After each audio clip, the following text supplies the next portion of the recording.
Hey guys, how's it going? How to use Perplexity AI for research. So using Perplexity AI for research is straightforward and effective, all right? As it combines AI-driven answers with credible sources. So first of all, go ahead to the official website and define your research topic. Start by outlining your research questions or area of interest. Example, what are the causes of climate change, right? Or highest rated electric toothbrushes, right? And then enter your query.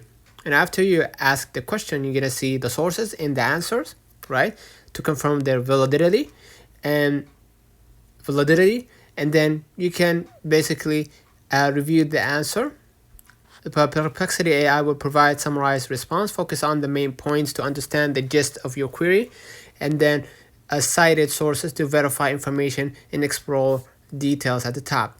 Right? And dive deeper.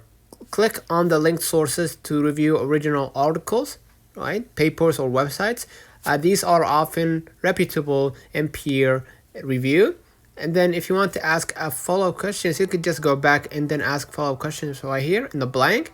And then take notes, summarize key insights, noting which sources they come from. This helps organize your findings and ensures you can reference them properly. Next, you can use advanced queries, right? Include technical terms or specific parameters to get tailored results. Example, impacts, right? Impacts of which was the topic? Yeah, electric, right?